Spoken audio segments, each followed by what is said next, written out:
Ana ci gaba da takaddama a Najeriya akan cire tallafin man fetur. Masu ruwa da tsaki akan sha'anin man fetur a Najeriya na ci gaba da yin tsokaci akan turka-turkar da ke tsakanin gwamnatin Najeriya da kuma ƙungiyar kwadagon ƙasar game da cire tallafin man fetur. Tun bayan da shugaban Najeriya Bola Ahmed Tinubu dai ya ayyana janye tallafin ne ƙungiyar kwadagon ta nuna rashin amincewa da matakin gwamnatin Najeriya har ma ta yi barazanar tsunduma yajin aiki.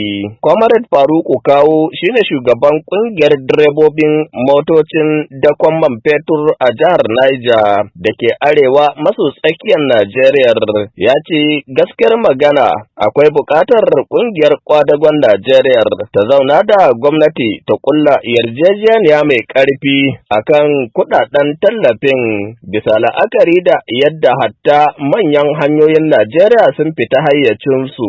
Mu yanzu shawaran da muke ba su kungiyar kwadago su zauna da gwamnatin Najeriya su ba ta shawarwari. Na ɗaya dai muna fama da matsaloli abin da ya shafi magana hanya.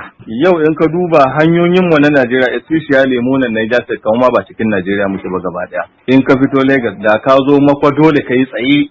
In bodi gare ka in tanki gare ka dole kai tsaye kai tunani wai ina ma zan fara sai ina zan fara ina zan bi. Haji Mustapha yau in ka dauko da ka kawo bidda kace kana bukatar mina duk inda zaka fito ma mina cikin masifa daga bakin wannan watan da ya kare zuwa yau mun rasa mota akalla ta kai kusan mota 10 wacce ta faɗi ta kone gaba daya. Akwai sanda mota 3 suka faɗi gaba daya a barikin bidda har suka kona soja ya mutu kuma. To kaga inda za a yi amfani da wannan subsidy din a gyara hanyoyi, a gyara matatun mai, a gyara ma 'yan Najeriya abinda suke bukata to me laifin wannan. Shi kuwa shugaban kungiyar dillalan man fetur a jihar Niger, Alhaji Adamu Ahmad Erana ya ce duk da yake suna bin gwamnatin Najeriya bashin kuɗi har na sama da naira biliyan 40 amma ba su da wata matsala game da lamarin cire tallafin domin kuwa suna cike da fatar samun sauki nan gaba. A maganan bashi fa muna bin bashi har gobe. Wallahi akalla ana bin gwamnati